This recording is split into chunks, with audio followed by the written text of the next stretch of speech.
सभी का स्वागत है आपके अपने चैनल लीगल इन्फो के अंदर। आज हम डिस्कस करने वाले हैं एक ऐसे टॉपिक को लेकर, एक ऐसा टॉपिक जिसकी जो है लॉ का स्टूडेंट जो है हमेशा डिमांड करता है कि सर जो है इसको लेकर जो है एक वीडियो बनाई जाए।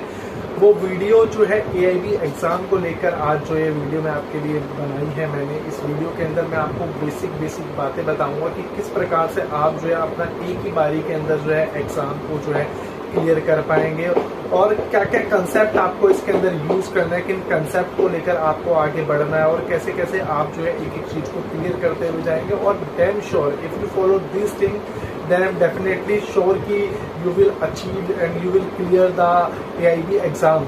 तो अगर आप इन जो भी मैं आपको बताऊंगा क्या कंसेप्ट रहते हैं AIB एग्जाम को क्लियर करने के लिए और किस प्रकार से आप जो है एग्जाम को क्लियर कर सकते हैं, तो इन बातों को अगर आप जो है बड़े अच्छे से इन चीज़ों को अगर आप लेकर चलेंगे तो आपका जो है पहले अटेम्प्ट के अंदर ही आई एम डैम श्योर कि आप पहले अटेम्प्ट के अंदर ही जो है अपने एग्जाम को क्लियर कर पाएंगे। तो लास्ट तक इस वीडियो को देखिएगा, ठीक है। मेरा चैनल लीगल इन्फो, यहाँ पर आपको लेटेस्ट इन्फो मिलती रहती है कानून से रिलेटेड, और यहाँ पर आपको जो है अनेक प्रकार की लॉ से रिलेटेड, चाहे वो AIB एग्जाम हो या फिर जो लेटेस्ट कोई भी ऐसी जजमेंट आ रही हो या लेटेस्ट कोई भी कानून के अंदर कोई भी अमेंडमेंट हुआ है, वो यहाँ पर आपको जो है सारी इन्फॉर्मेशन मिलती है।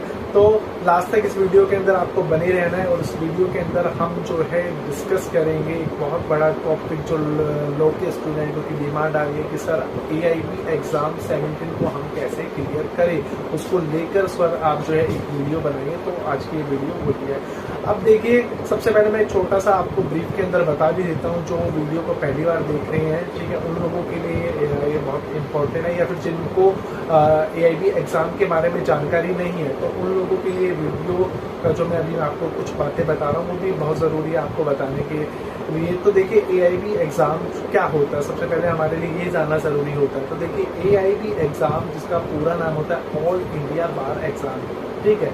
अब ऑल इंडिया बार एग्जाम क्यों कंडक्ट कराया जाता है, ये भी हमारे लिए जानना बहुत ज़्यादा ज़रूरी है। तो देखिए AIB एग्ज़ाम को कंडक्ट इसलिए कराया जाता है, जो भी स्टूडेंट लॉ का जो भी LLB कर रहा है, जो भी स्टूडेंट जो भी फर्स्ट ईयर के अंदर जो LLB अपनी कर रहे हैं, LLB कंप्लीट करने के बाद जो है आपको डिग्री मिलती है। जैसे ही आपको डिग्री मिलती है, you are a lawyer, you are as a lawyer, but you not a advocate, ठीक है। तो आप जो है लॉयर बन जाते हैं डिग्री लेने के बाद, बट आप जो है एडवोकेट नहीं बनते हैं। तो एडवोकेट कब बनते हैं? एडवोकेट तब बनते हैं जब आप जो है बार काउंसिल ऑफ इंडिया के अंदर जो है एज ए एडवोकेट रजिस्टर्ड हो जाते हैं। जी हाँ। अब एज ए एडवोकेट रजिस्टर होने के लिए क्या प्रोसेस होता है, ये भी हमारे लिए जानना जरूरी होता है। तो देखिए, एज ए एडवोकेट रजिस्टर्ड होने के लिए बार काउंसिल ऑफ इंडिया के लिए आपको जो है AIB का एग्जाम जो है क्लियर करना पड़ता है परमानेंट रजिस्ट्रेशन के लिए, ठीक है। अब इसके अंदर एक बात तो मैं आपको यहाँ बताना चाहूँगा, ठीक है। वो बात ये है कि आप जैसे ही LLB की डिग्री को ले लेते हैं, डिग्री के बाद आप 2 साल जो है टेम्परेरी तौर पर एज ए एडवोकेट माने जाते हैं। आप जैसे आपको डिग्री मिलती है, डिग्री लेने के तुरंत बाद जो है आप जो है अपना जो भी आपकी स्टेट कंसर्न बार काउंसिल है वहाँ आप रजिस्टर करा सकते हैं। बट इन 2 साल के अंदर आपको जो है ऑल इंडिया बार एग्जाम जो है क्लियर करना होता है। जी हाँ, ये एक बहुत बड़ी बात है कि 2 साल के अंदर आपको जो है ऑल इंडिया बार एग्जाम क्लियर करना होता है। और जैसे आप जो है एग्जाम को क्लियर कर लेते हैं, आप COP सर्टिफिकेट ऑफ प्रैक्टिस के लिए एलिजिबल हो जाते हैं, जो आपका परमानेंट एक तरीके से सर्टिफिकेट होता है। तो इसलिए जो है ऑल इंडिया बार एग्जाम AIB एग्जाम जो है कंडक्ट कराया जाता है बार काउंसिल ऑफ इंडिया के द्वारा। अब देखिए, अब जो ये वीडियो जैसे कि मैंने बताया था, ये वीडियो रहने वाली AIB एग्जाम को हम कैसे क्लियर करें उसको लेकर ये वीडियो रहने वाली है। तो देखिए, सबसे पहले आपको ऑल इंडिया बार एग्जाम को क्लियर करने के लिए आपके पास क्या क्या मटेरियल होना चाहिए, किन किन कंसेप्टों को आपको यूज करना चाहिए और किस प्रकार से जो है आप इस एग्जाम को क्लियर करेंगे।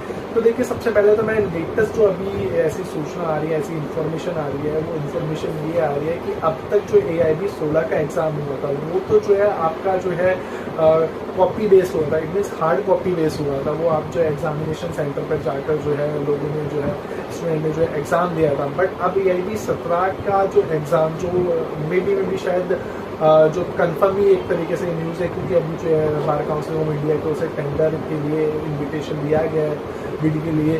तो उसके अंदर ये बोला गया है कि हम जो है एग्ज़ाम को offline as well as online conduct कराएंगे। तो अब जब ऑनलाइन कंडक्ट कराएंगे तो अब देखिए इस एग्जाम का पूरा पैटर्न पूरी तरीके से बदल गया। अब इस एग्जाम का पैटर्न जो है टोटली कंप्यूटराइज हो जाएगा। तो देखिए कंप्यूटराइज हो जाएगा, इसका मतलब ये नहीं है कि कंप्यूटराइज हो जाएगा तो एग्जाम बहुत ज्यादा डिफिकल्ट हो जाएगा या एग्जाम बहुत ज्यादा ईजी हो जाएगा। जैसा मॉडरेट लेवल होता है एआईबी एग्जाम का, वो उस प्रकार से आपका एग्जाम होगा, बट पैटर्न पूरी तरीके से चेंज हो जाएगा, क्योंकि अब एग्जाम जो है आपका कंप्यूटर बेस के ऊपर आपका एग्जाम जो है कंडक्ट होगा।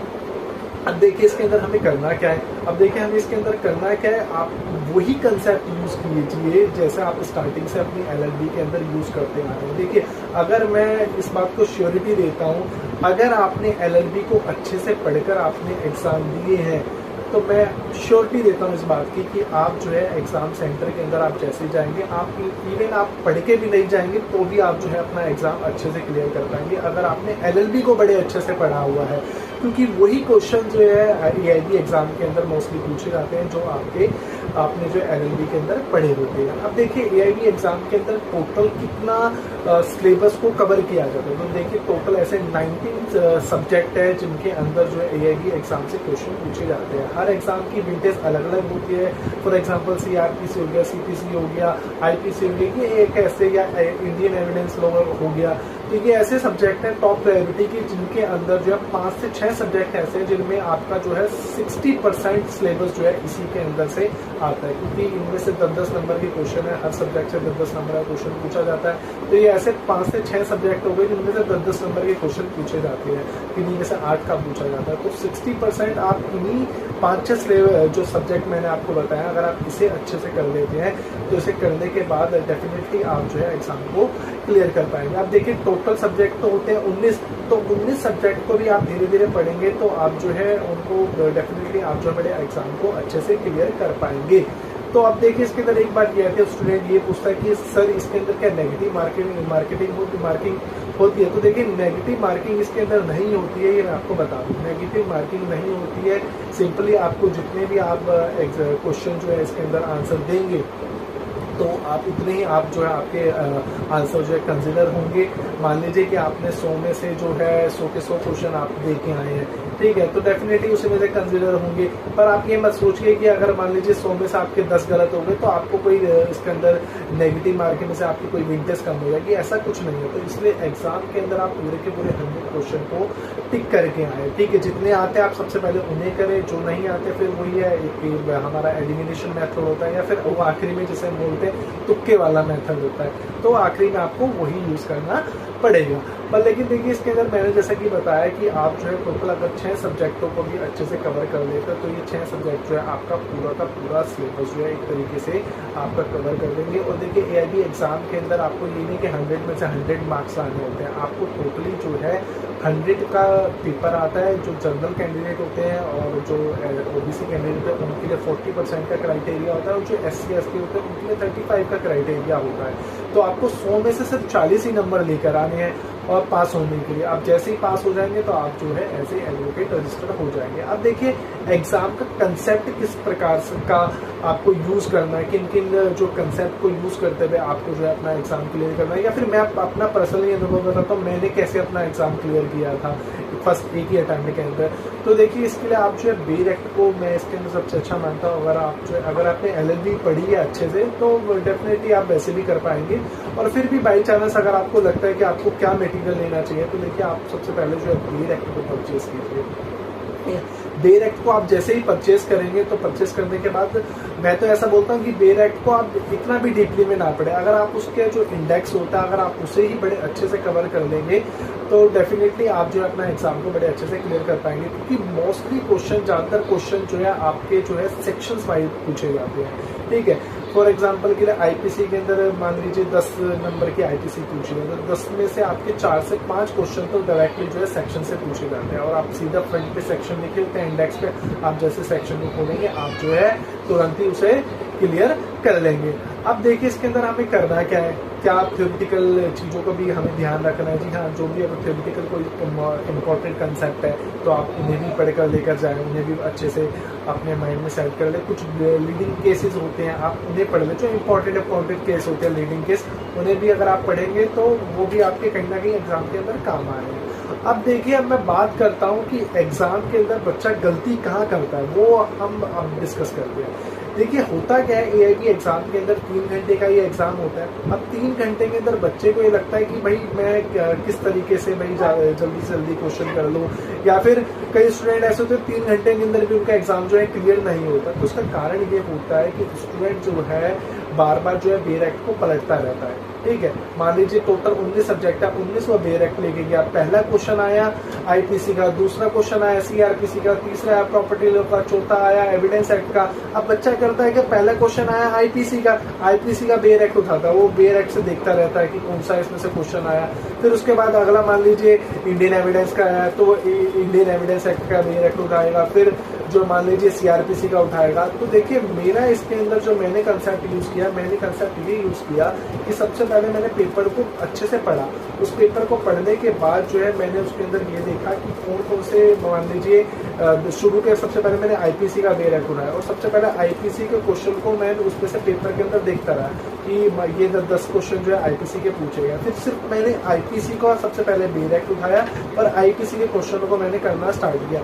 ऐसे ही अगला फिर मैंने सीआरपीसी को टारगेट बनाया, अगला मैंने इंडियन एविडेंस एक्ट को टारगेट बनाया। तो ऐसे करते करते जो है मेरा जो है ये एग्जाम जो है बड़े अच्छे से, और अब मान लीजिएगा मेरा 2 घंटा कुछ 10 या 15 मिनट के अंदर मेरा एग्जाम हो गया था। मैं अपने आराम से क्लियर करके अपने बैठा हुआ था एग्जाम के अंदर, क्योंकि मैंने ये कंसेप्ट यूज किया, एक एक करके मैंने सिर्फ एक ही सब्जेक्ट के ऊपर फोकस किया। सबसे पहले आईपीसी को कवर किया, फिर सीआरपीसी को कवर किया। मैंने ऐसा नहीं किया कि पहले एक क्वेश्चन आईपीसी का करूंगा, फिर दूसरा क्वेश्चन अगर इंडियन एविडेंस का आया तो मैं फिर उसका बेरेक्ट उठाऊंगा, उससे कुछ देखूंगा।